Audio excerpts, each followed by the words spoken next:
to our 150-year celebration in this beautiful room in the City of London. I always find that stating the obvious, but just remind you, please put phones on silent if you could. I just prompted you to check with Malcolm and you've forgotten. Some absolutely stunning jobs there from our illustrious past. For those of you who don't know me, if I make most of the way in, I'm Steve Fox, Chief Executive of Nuttall, and I'm just going to say a few words to introduce our evening before handing over to Alison Reisner, the Chief Executive of the Civil Engineering Contractors Association. Now, it's great to see so many of our customers, our supply chain partners, friends from the industry, and people from our own company joining us on this auspicious occasion. And we really value, in fact, these working relationships, which are the absolute fabric of our business. I'm also immensely proud to be part of a company with such a rich heritage, history, future, and even more importantly, to be part of an industry that gives us such pride in developing the infrastructure that delivers so much of this country. Now, 150 years is a long time. During this period, Nuttall have delivered many iconic engineering projects, including the first ever reinforced concrete skyscraper in the Live building in Liverpool, right through to more recently included the Olympic Games in 2012. And also the very humble beginnings of a family-run business way back in 1865 in Carew Street, Manchester. And since then, we've been the cutting-edge, high-quality infrastructure delivery. Of course, since 2002, we've been part of a very large international group in the Royal BAM Group, with operations in most regions of the world. But the BAM Nuttall and Nuttall brands still operate very strongly here in the UK. Now, this shareholding gives us added support for customers and suppliers, as well as providing access to a wide range of exciting career opportunities for our own people. It also provides greater knowledge to influence change in the UK construction industry, which I think is really essential for the future of this industry. Much of our great engineering thinking and problem solving is constrained and held back by the bureaucracies that overtake our industry these days.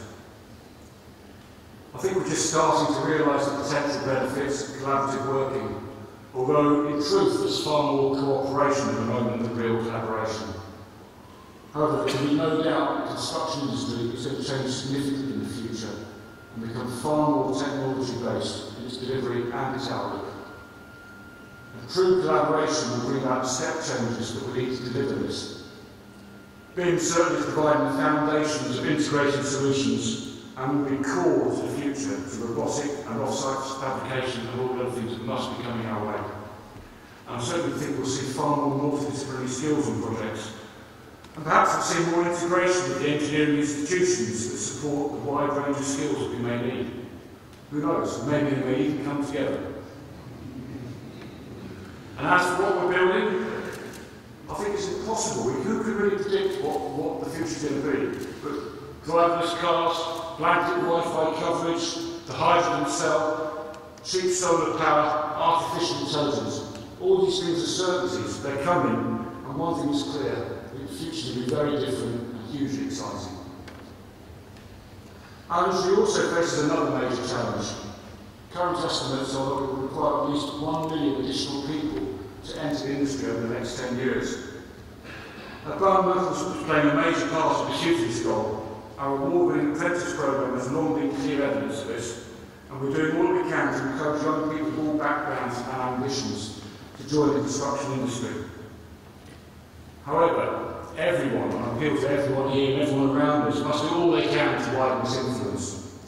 Construction provides fabulous and hugely satisfying careers, which I'm sure we all know.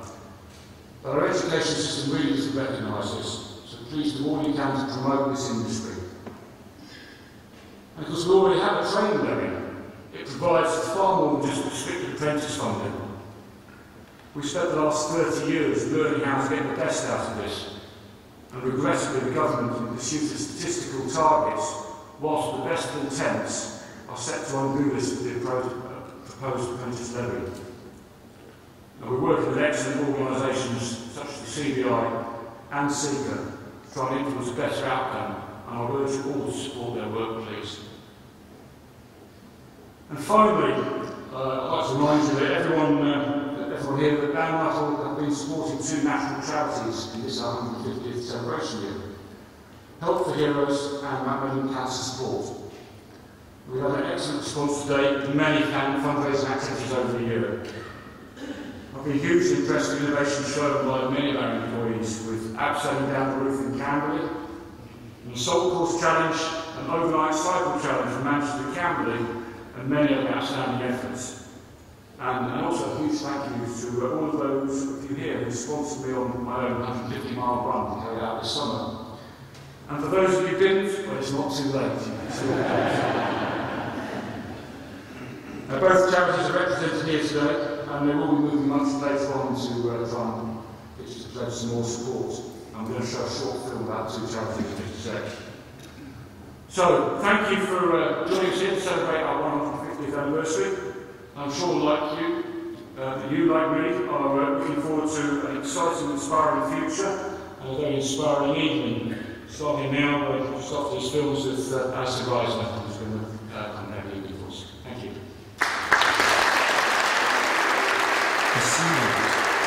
For a long time I've been heard sometimes, but the story of cancer is changing. There isn't just one cancer, but over 200, and there's no one cure. So finding all the answers is going to take a long time. But we're getting better at diagnosing it earlier, and treatments are improving. So while some people will sadly still die of their cancer, today more people are living longer with it, or being cured. But the fact is we are all living longer, so more of us will get cancer in the first place. There are 2 million people living with cancer in the UK today, and that will rise to 4 million by 2030. Equivalent to everyone in Leeds, Liverpool, Bristol, Birmingham, Belfast, Edinburgh, Cardiff and Plymouth. When you're facing cancer, it can feel like you've lost control. Cancer isn't going away, but we can all help make sure no one faces it alone. By donating or volunteering, campaigning or raising money in whatever way you choose. Together, we are all Macmillan Cancer Support. I've said it to a few people, and I don't like to say that health heroes get me involved in sports, that has saved my life, but it definitely changed it. I am a firm believer that sport can heal people. Help for Heroes has played a major part, and I think every injured soldier or serviceman who's here today, they've helped me immensely, and I'm really thankful for everything they gave me. When I'm on that call, the pain kind of leaves me a bit. The anxiety that I have goes away. Think how many more lives we can change, how many more people's minds we can change, and getting involved in something amazing. But the lads are still being injured, they're still going through their recovery, and the continued support I think is really important. I can only hope that the public and everybody still gets behind each other.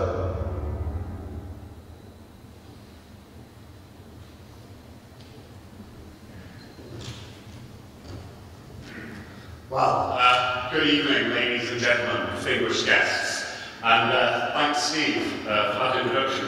I hadn't been briefed that I was going to need your inspiration tonight, so let's see how we get on. So, earlier this year, I took a call from Nuttall, and it was about tonight's event.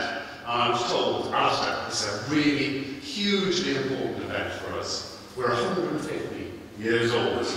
In that time, we built roads, railways, power, water, the length and breadth of the UK. We've worked during that time under 28 different governments, with 31 different prime ministers. So we know, with that history, how inextricably linked politics and infrastructure are. So when we were thinking about who we wanted to invite as our keynote speaker, we knew we were looking for someone who had enormous knowledge of the corridors of power, what goes on in Whitehall and Westminster. But that our speaker almost must have a super brain when it came to infrastructure, knowing everything that goes on. Maybe in the rail sector where we do so much work. Finally, our speaker must be a real pro when it comes to presenting, perhaps with some experience in a TV studio. Well, I don't mean to brag, but I run a trade association that represents infrastructure contractors. Not only that, my day-to-day job involves wandering those corridors of power, trying to champion the case of our members to deliver more infrastructure more effectively for their customers. And as my organisation's spokesman, it's fair to say I find myself in the odd TV studio. So you can imagine my palpable disappointment when I was told that actually they were thinking of some chap called Michael Portillo as their speaker. On the plus side, they were looking for someone who would introduce him, and that, ladies and gentlemen, is why I stand before you tonight. So what can I tell you about Michael Portillo? He was born here in London in 1954 and followed a path that took him to first Cambridge University, then in 1975 to a first job in industry. However, the lure of politics grabbed him a year later, landing at the Conservative Research Department in 1976. Margaret Thatcher had just been elected as leader of the Conservative Party, and he worked with her on her victorious campaign in the 1979 general election. Michael himself was elected in 1984 as the MP for Enfield Southgate and joined the government in 1986, rising through the ministerial ranks, first, including his stint as the Transport Minister, before joining Cabinet as Chief Secretary to the Treasury. Portfolios covering employment, defence would also follow. Defeat in 1997 saw Michael return to the business sector, but also allowed a new focus on journalism. He's covered a wide range of topics, from on-air and in print, including more than 100 programmes in the Great British and Great Continental Railway series. A return to the Commons in 1999 provided an experience of life in opposition, including a period as Shadow Chancellor, before he stood down in 2005. He continues to have a wide range of activities, perhaps most regularly seen on BBC One's This Week, and heard on Radio 4's Moral Maze. I could go on and tell you more about him, but frankly you haven't come here to hear from me. So at this point I'd like to pass across to the man himself, Michael Portillo. Thank you.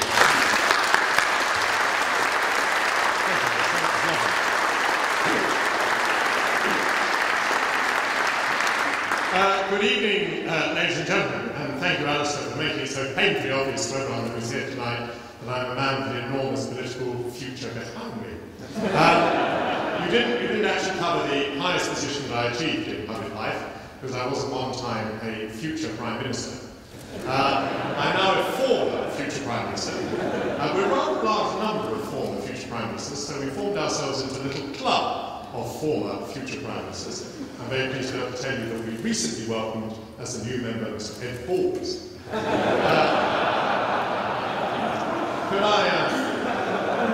Could I say how grateful I am to Van Nuttall, actually how pathetically grateful I am to Van Nuttall, for inviting me here this evening and plucking me from the obscurity in which I now normally reside.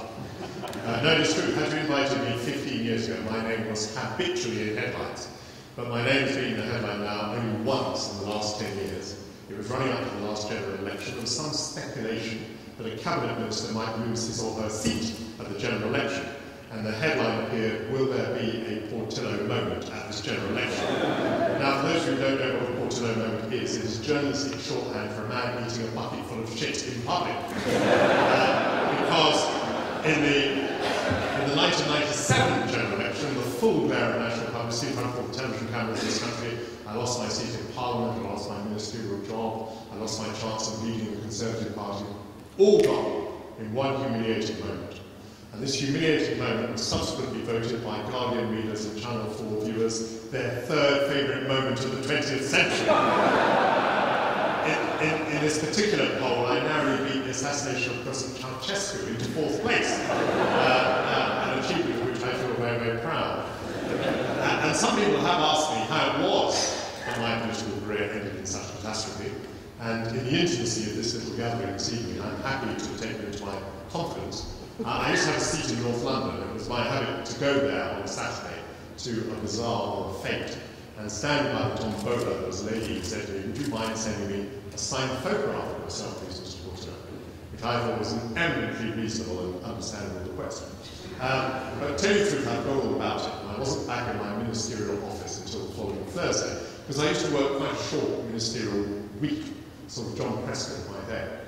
And when I got into the office, there was a letter I wrote on the desk. It said, I met you at the tombola. Please don't forget about the photograph. It was signed in snoops, and in brackets you've written horse face. Don't titter. I was moved. I thought it was fantastic. Here is a lady with a wonderful self-deprecating sense of humour, and this is by way of a challenge to me. She wants to see, do I have a sense of humour? Can I rise to the occasion? And fortuitously, by an amazing chance, I had a photograph of myself handy, and I wrote on it, to my very dear horseface, with very best wishes from Michael Portela. I popped it into the tasteful matching frame that a Michael Portela photograph comes with, and I sent it off to Mrs. Stoops, and I felt great about the whole thing. And then later that day, my personal assistant came in. She said, did you see the letter from Mrs. Stoops? I said, I did. Wasn't it fantastic? She said, oh, I'm so relieved. I thought you might not even remember who Mrs. Stoops was. I trust it was helpful that I wrote horseface after the name in brackets. So, I guess that pretty much explains my political career to me.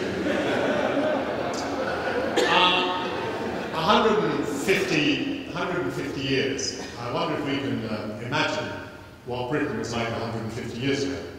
Well, perhaps you have invited the right person to help you imagine that, because I made a series of television programs, as Alistair mentioned, using a Bradshaw's guidebook, which is dated 1863 or 1864.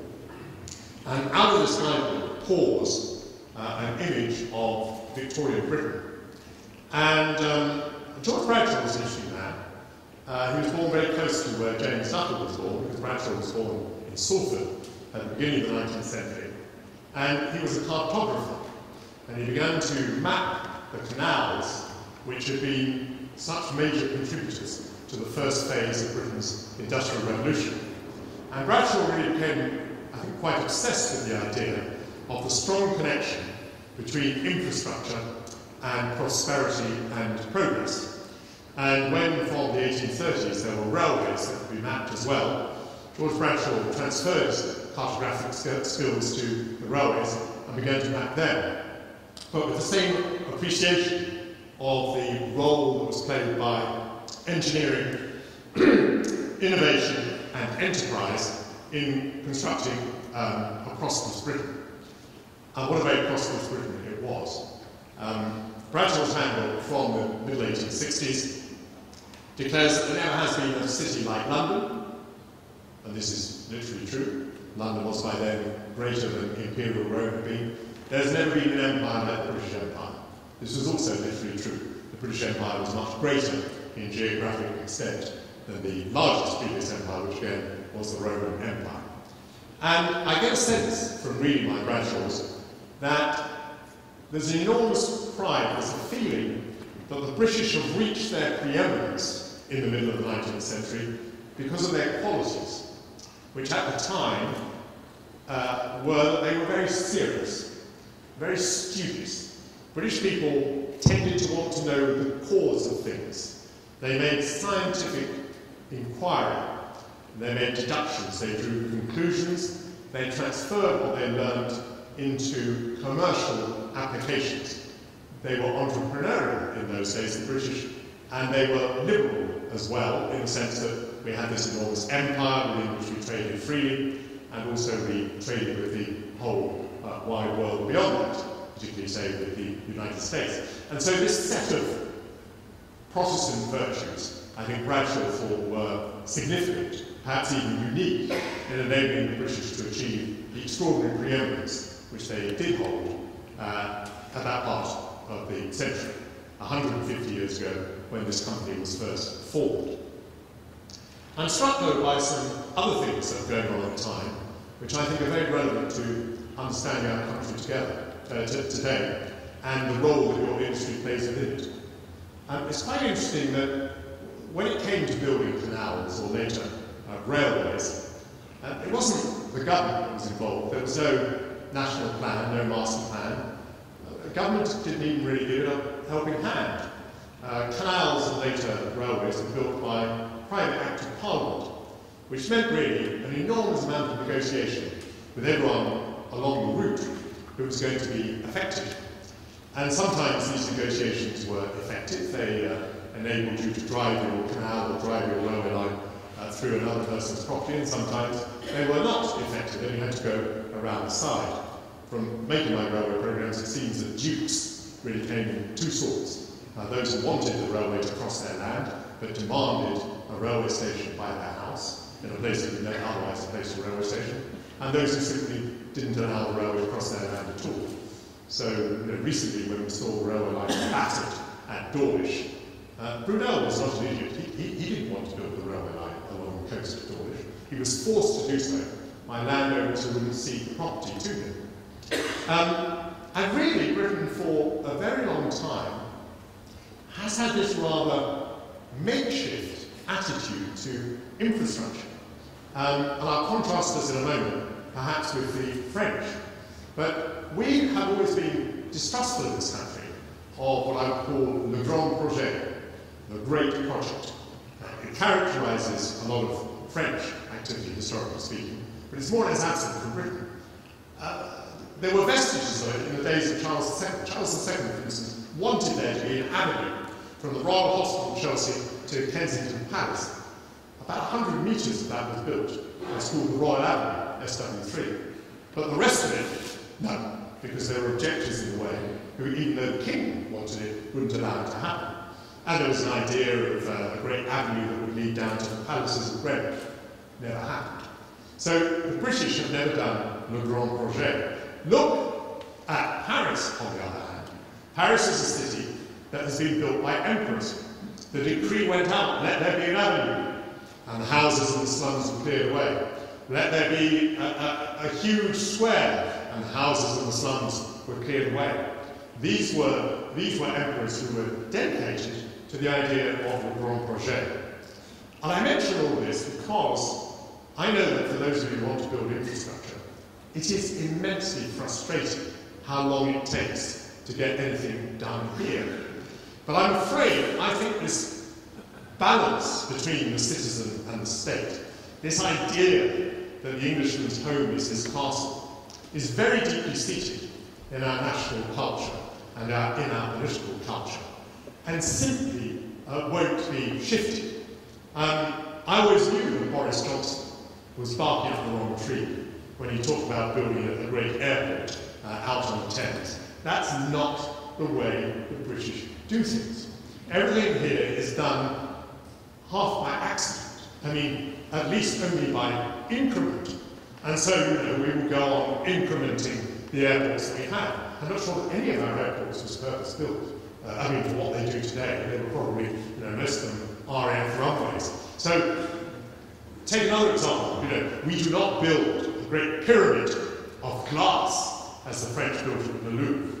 But what we will do is take the British Museum and put a glass roof on it. What we will do is take St Pancras Station and restore it to its Victorian glory, or King's Cross Station. And I'm afraid, we have to live with this extraordinary culture, frustrating though it is. The Victorian period was wonderful despite these impediments. It wasn't just railways, of course. I know many of you here this evening are interested in sewerage, and of course that all began in that period. These tremendous Bazalgette projects, the building of the embankments in London. All of this was again part of this extraordinary move forward in the infrastructure of our country. And I think we have been guilty, really, over many years, of resting on our laurels. I think we did allow much of our infrastructure to become very tatty. Alistair mentioned that I was Minister of Transport in the late 1980s. And what a very depressing period it was in many ways. I seemed to spend a lot of my time going to accidents. Just before I got in the job, there was the King's Cross fire, really the most appalling disaster, which seemed to go directly to the point that we'd allowed our infrastructure to become so shabby. But later I attended railway accidents at Clapham Junction and at Purley and Mill Guy. I attended the Lockerbie accident as well, by the way, and the sinking of the Marchioness. There seemed to be something quite shocking about Britain. And I do think we've moved forward since then. I remember as a child feeling extraordinarily proud of London's underground system. By the late 1980s, I was feeling rather less proud of our underground system. But I think today, in 2015, I'm feeling pretty proud of it again. Again, because so many incremental changes have been made, not revolutionary ones, but incremental. And by the way, I congratulate Nuttall on being involved, I think, in both Tottenham Court Road and, as we saw on the slide a moment ago, Victoria stations, which are both very important incremental changes. I sometimes think, though, that we get a bit too concerned about our shortcomings in infrastructure. For example, we're having a great debate about where we're going to put another runway in southeast England. And I am deeply frustrated that it's taken as many years as it has. I think there has been political cowardice, quite frankly, in postponing the decision for so long. On the other hand, I sometimes think we don't recognise what we do have. I am a Londoner, I live in Westminster. I use 5 London airports absolutely regularly.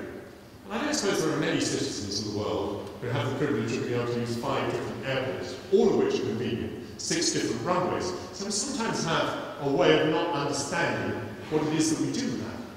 And our railways.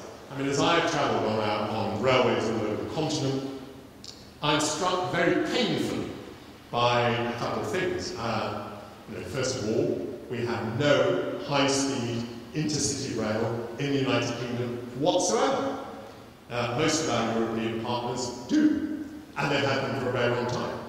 Even Spain, I say even Spain, because I've known that since I was a child, and its railway system when I was a child was really extraordinarily run out. But even Spain has had a high-speed railway between Seville and Madrid since 1992, 540 kilometres, 2 hours and 20 minutes, money back if you're late.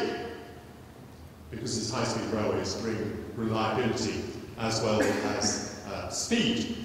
And I've been frustrated too, as I've gone around Europe, at the lack of electrification in Britain. Good heavens, in Britain, 2 major cities, London and Bristol, are not connected by an electric railway. Neither is London with Derby or Nottingham or Sheffield. Electrification hasn't even reached that far.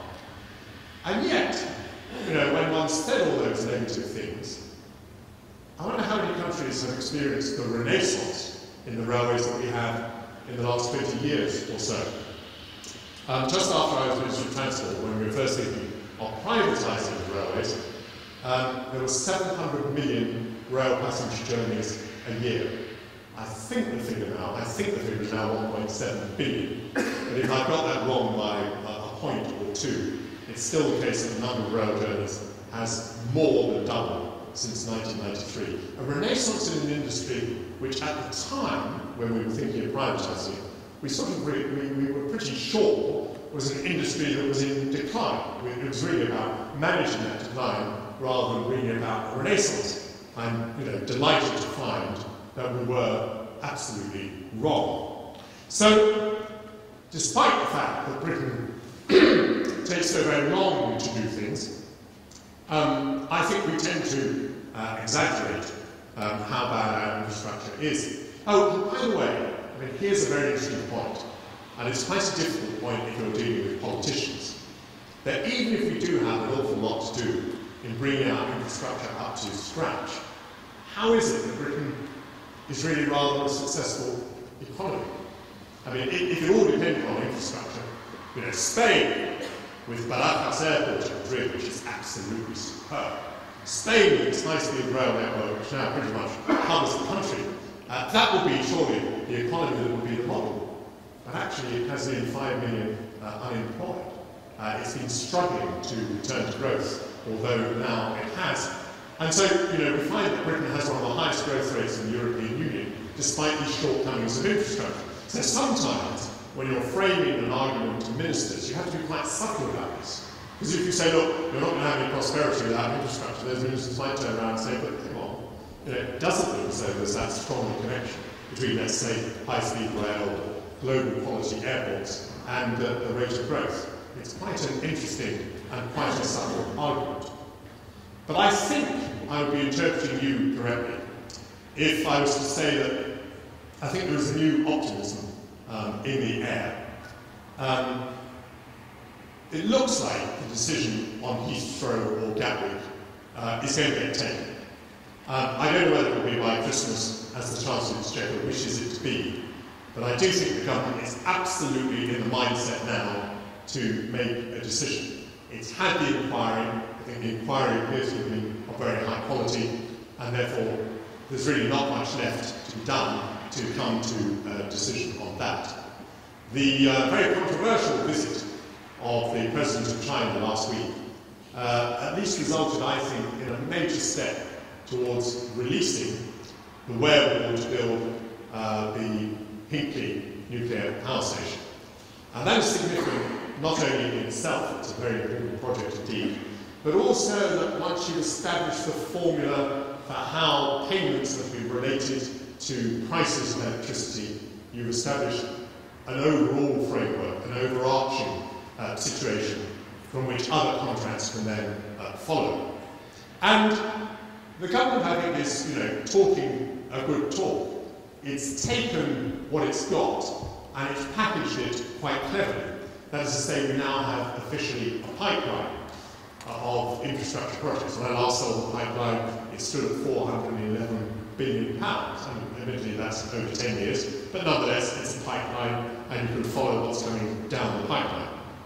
It has established a National Infrastructure Commission.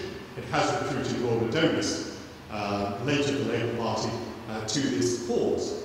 And we can see with our own eyes the progress that has been made. I'm very much a Londoner through and through, and I'm watching my city being transformed. I see Crossrail taking shape. I've been down the Crossrail tunnels on 3 occasions. Naturally, I've been out to the Olympic Park, which was not only a triumph for building an Olympic Park, it was a triumph for building a transport infrastructure. I see what Nuttall and others are doing to the underground stations in London and the improvements, the huge improvements that have been made to the railway stations. This really is transformational stuff. And I think the government, is showing a great deal of commitment. You have to understand the government's problems. I mean, all the talk of austerity, this country still has, alongside Spain just at the moment, the largest deficit in the European Union. We're running a bigger deficit than Italy or Greece. So there isn't money to throw away, and I think in those circumstances, the government's commitment to infrastructure is quite impressive. The commitment of a Conservative government to High Speed 2 is impressive, because the main beneficiaries are cities that are always controlled by the Labour Party, and the main people who suffer are Conservative members of Parliament and their constituents in all those areas through which the railway line will pass without having any stations. And so it does take a bit of political valour to press ahead with that. And let me just say a word on that, going back to my dear friend George Bradshaw. I do think George Bradshaw would be shocked by how long it's taken us to build high-speed rail in this country.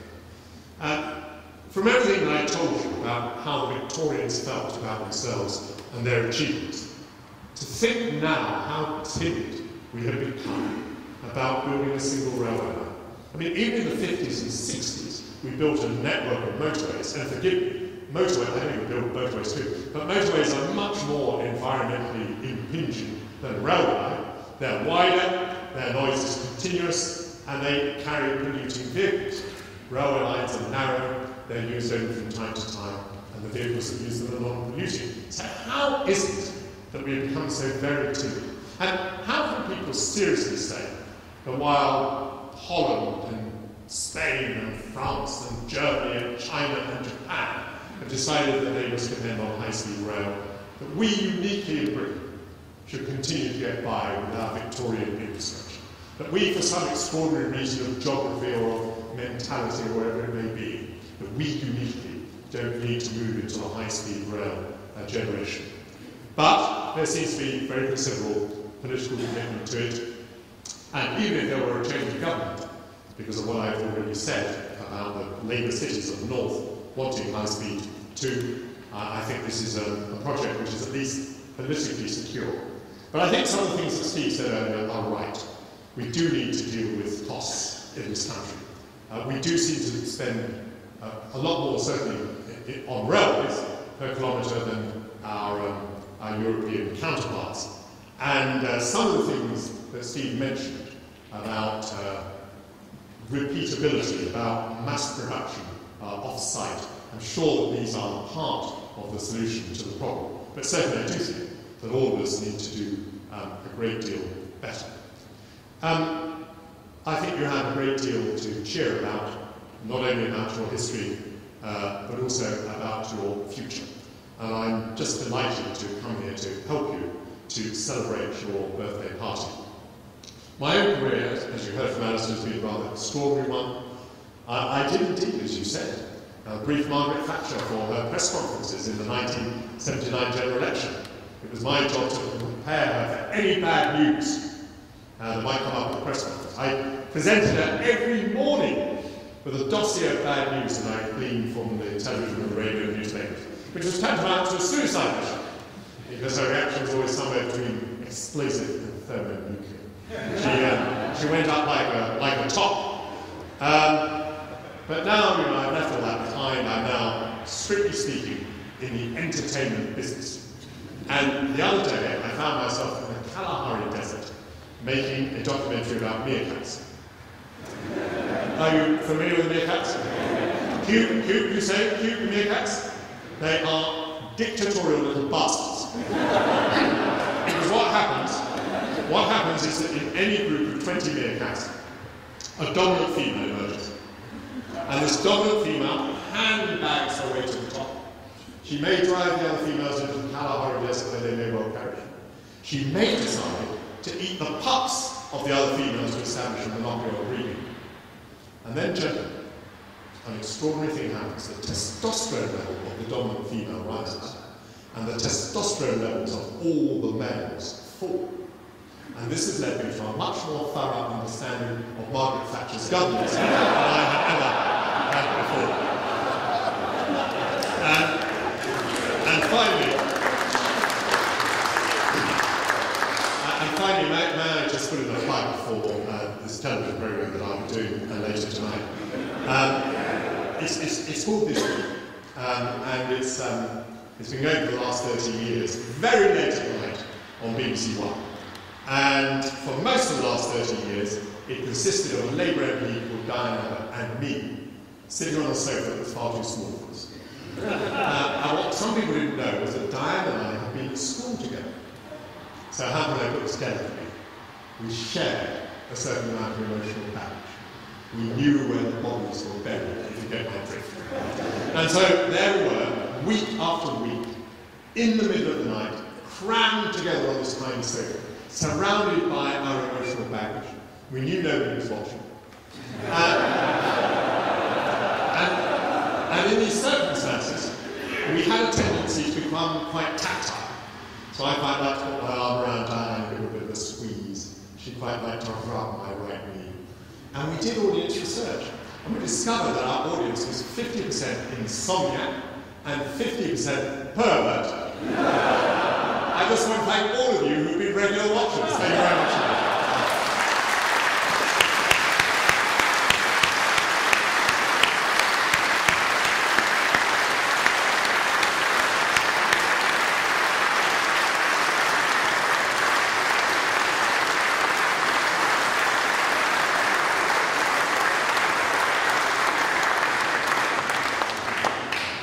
Well, everyone, I'd like to take this opportunity on your behalf to thank Michael for an excellent speech, an outside from our industry's view on where we are and where we might be going in the future, with the view of the political sphere as well. Now, Michael kindly agreed to take some questions from the audience.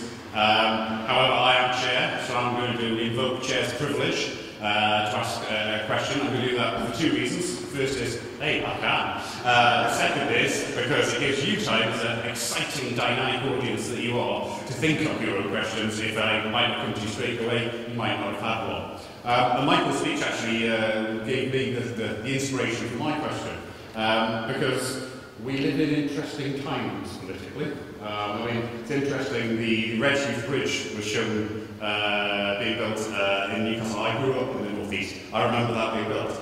So in the time since that was built, I can't remember a time politically where there's been more going on, more moving parts in Westminster and Whitehall. And there's going to be some winners and losers there. Now, in your speech, you mentioned your former future Prime Minister's Club. I suppose my question is, who is the next invitee to join that club? David Cameron, I'm sure, will stick to his promise to step down as Prime Minister during the course of this Parliament. He says he's going the full distance, but my guess would be that he will probably go about a year before the election in order to give time for the next person to bed in. And we're in a situation of fixed-term parliaments. So the next election is 5 years from last May, and so my guess is he would go in the previous summer. Well, you have to know about the electoral system within the Conservative Party, which I think is still that the members of Parliament have the first go, and they have a series of rounds of voting for candidates, with the bottom candidate in each round dropping out, until they're left with two. And then those two are put to the party in general. Now, it may be apparent to you that this is a rather odd system, because when I say get down to the last two, of course, at that point there was a third candidate who dropped out. So, the one who dropped out might have about just under a third of the votes. The one in the middle might have a third of the votes, and the one that wins might have just over a third of the votes. In other words, it was perfectly possible for the Conservative members in the country to elect as a leader someone who enjoyed a third or less of the support of the members of Parliament. So the Conservative system is not quite as crazy as the Labour system, but it's getting there. If it were run tomorrow, I think the two candidates who come through to the end of that process of the members of Parliament would be George Osborne and Boris Johnson, probably in that order. But then it goes to a vote of the members in the country. And I think that's very hard to call. I mean, according to opinion polls, George Osborne is now more popular with the Conservatives than Boris Johnson is. And that may not be the only consideration in their mind. They may be thinking, if they think the election's going to be tight, the general election's going to be tight, they might think, well, which of these people is more popular in the country? And at the moment, that would clearly be Boris Johnson. So, it would be possible that Tories, even if they thought the right answer was George Osborne, would actually go for Boris Johnson.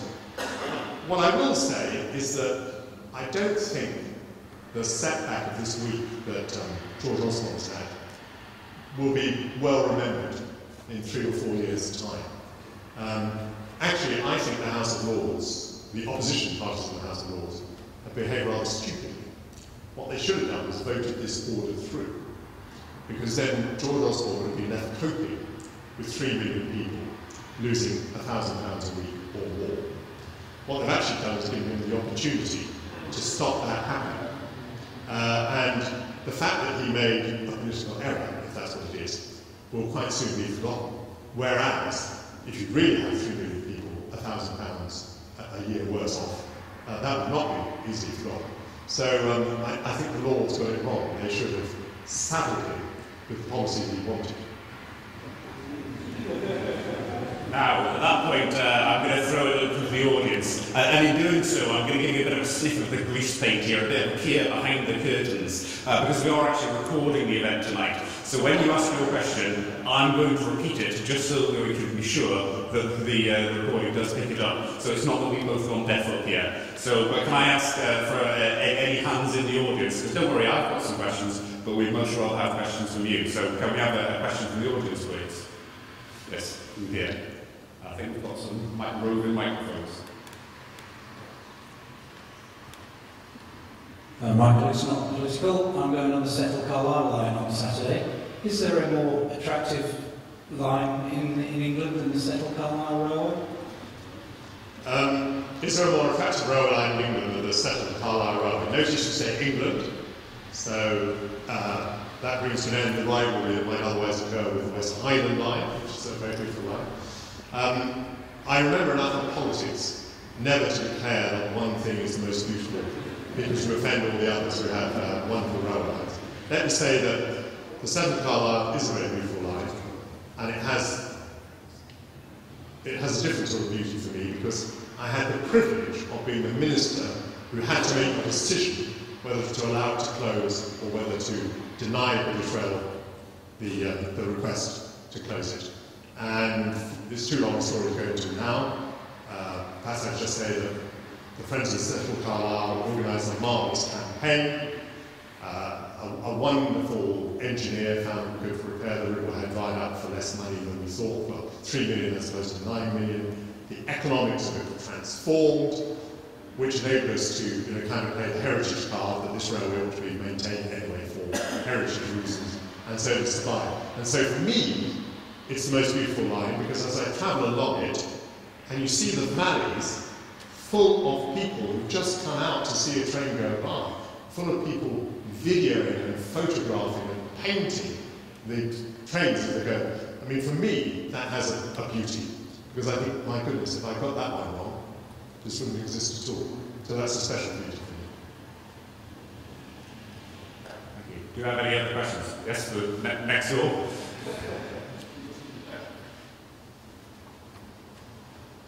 If we forget the British culture of incremental change, what would be your grand project for the UK? So the question is, what would be the grand project for the UK? This may be my lack of imagination, but I think it would be a railway line. I think it would be high speed too, but it would go further. Because I mean, funny enough, you do come across people, I alluded to this in my remarks, you do come across people who say, oh, well, Britain has a special geography and doesn't need high-speed rail. In my view, it has a special geography that lends itself to high-speed rail, because pretty much with a single line, if you wanted to, you connect London, Derby, Nottingham, Sheffield, Leeds, Manchester, Liverpool, Edinburgh, Glasgow, Newcastle. You could have a single spine that would do that. And you would connect all the major centres of population in Britain, bar Bristol and Plymouth, and Cardiff, and Swansea. But bar those, I think all of the major population centres will be linked to this single spine. And that seems to me an extraordinary opportunity. So that, I wouldn't just be talking about an hour and a half to Manchester, I'd be talking about 3 hours to Edinburgh. At which point the whole game between railways and airliners changes. And it's already changing at 4 hours, but at 3 hours, or less than 3 hours, it changes fundamentally. So it may be my little imagination, but I think that would be. Oh, we've got a question over on the left. Thank you very much. Given that the last 5 years of coalition government appear to have really ushered in a new era of infrastructure, should the UK infrastructure sector fear the next 10 or 15 years of likely aggressively market-focused, globalised Tory government? So again, the question, should we fear a globalised Tory government?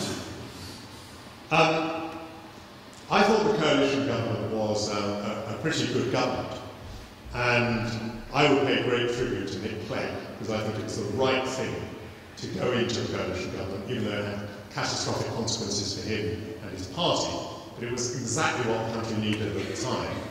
And for all the talk of splits within the coalition, where the Liberal Democrats gave great support to the Conservatives was on the basic economic programme, which was, reducing the deficit. And it's not gone as quickly as the government wanted it to, but it has gone quite quickly. It hasn't gone quite quickly. It is making progress. And that was fundamentally important. I don't think, but I might be in ignorance here, I don't think the nature of the government as a coalition had a particular impact on its attitude to infrastructure. And it seems to me, actually, that the new Conservative government is more clear-cut about infrastructure than the coalition was. So I would say emphatically no. I don't think you need to have any fear. Clearly, the most likely outcome of the next election now is a Conservative government. But even if it were a Labour government, as I said to you before, it seems to me that Labour also has a lot of reasons for wanting to be pro-infrastructure. So I think you ought to be relatively relaxed. I think we might take one more question before we release you to network amongst yourselves. So back in the middle. Yeah, can I ask you a question about 150 years? 150 years ago, insightful civil engineers looked to create a fantastic infrastructure which we enjoy today. Maybe it's like it's the underground or Hazeljet. In 150 years' time, what legacy are we going to leave for the people that come after us? So yes, the question is also this generation's legacy for the next 150 years in infrastructure. I think that's quite a difficult question to answer. I'm quite surprised by how much the Victorian infrastructure has survived to this day. And the two things you identified are absolutely right. I mean, is it not on the face of it rather surprising that railways, which are a technology at least 200 years old, have passed through the ages very largely unchanged? I mean, I know that locomotions changed, but the basic idea of metal wheels running on metal rails has survived 200 years, and it looks as though it's got a very big future. This is very surprising. I can't think of anything else, apart from sewers, which I'll come to in a moment, which is like that. I mean, no other bit of technology looks the way it did 200 years ago, or was basically the same as 200 years ago. And sewers, I mean, it is amazing that we're still able to make use of the same sewers. Now, I simply can't say whether yet another 150 years, railways are still going to be part of the legacy. I mean, if they are, all the improvements that are being made today, the stations that you're building, the electrification, all of those are all part of the legacy. But of course, there's another infrastructure which we haven't even mentioned today, which is an infrastructure of cables and of other means of communication. And I suppose that's the thing that has most revolutionised our lives. Talking about things that stay the same, railways and sewers. Everything that we do about communication is completely new. And I think it's just too early to predict what is the impact of the way that we're able to relate to each other, and with the other technologies that Steve mentioned. But I don't, if you were trying to sound, a bit depressing about that, I don't think you should be. I think there is, huge amounts that has been done today, which will be highly repercussive down the generations. I just can't tell you, with the ever-increasing speed of change, whether they will literally be using anything that we're using today, or whether we have simply been a very important stepping stone towards where they'll be in 150 years' time. Thank you. I think we're probably going to wrap things up now. We are hurtling rapidly towards the end. I'd like to just take this opportunity, from my perspective, to say thank you to you, Michael, for your presentation. I don't know, Steve, are you wanting to say some final words, or would you like a final question? Okay. Thank you for very insightful words as well, Michael. Just my chance to ask one question about your view on the politics. From our point of view in the industry, we're delighted with what amounts to the U-turn in terms of the decision around the Infrastructure Commission. So it's a great step forward. It's nice to see actually that some of their politicians were able to see that there was a good idea, never mind who commissioned it, actually it's the right thing to do, and perhaps not being achieved yet. But I guess it still doesn't overcome the question that desire comes out the back of it, which is actually how you then get something done. And in a way, we've got a similar example with us at the moment anyway, in terms of an independent piece of work from the Davis Commission, that is very clear what it recommends. But it's clearly hugely difficult for the Possums to work out how to do it, and how do we actually get that through. And ultimately, if David Cameron actually comes back with a recommendation here, how does he make it stick before that doomsday when, if that Boris Johnson does take over, he's sworn to stop it? How do we get through the political challenges of independents recommending one thing and then fiscal system simply doesn't allow that to happen. Well,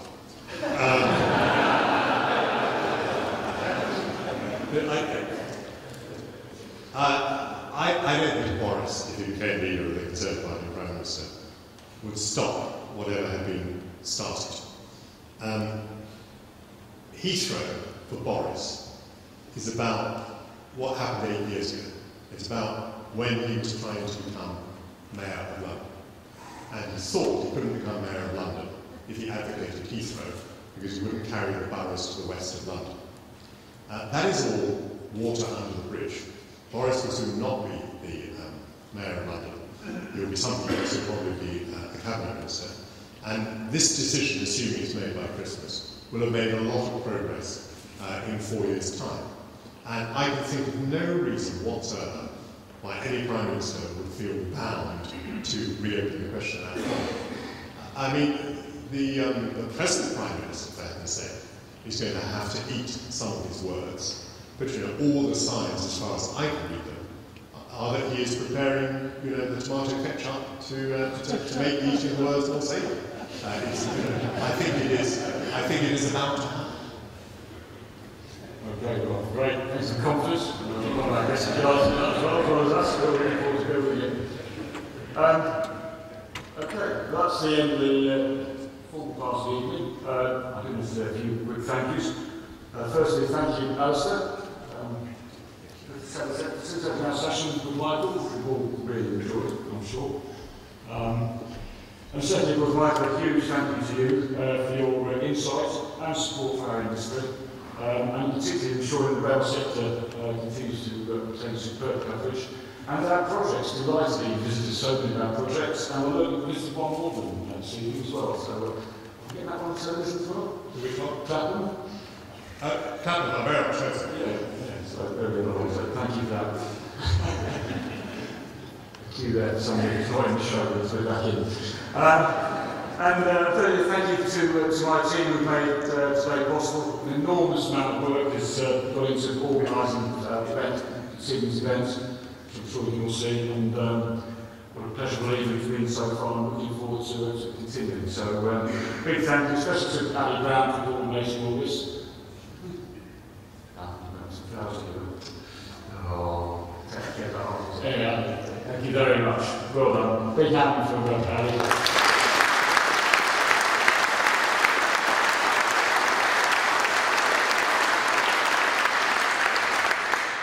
And finally, of course, a big thank you to all of you here joining us this evening in indulgence of our 150 years. And now, I just want to say it's a fantastic, hugely satisfying industry. Achieved some great things. I'm sure that there'll be lots of good conversation afterwards, so I'll be happy to discuss anything. Is Michael, you staying on this to ask a few questions? Not very long, but as I go towards the door. I thought we might be asking one or two questions all the way out. We've got the way. Good conversation afterwards. So please stay and join us for some drinks and a bowl of food which we brought around as we disperse into the reception rooms. So thank you all very much. Thank you, Michael, and thank you, Alistair.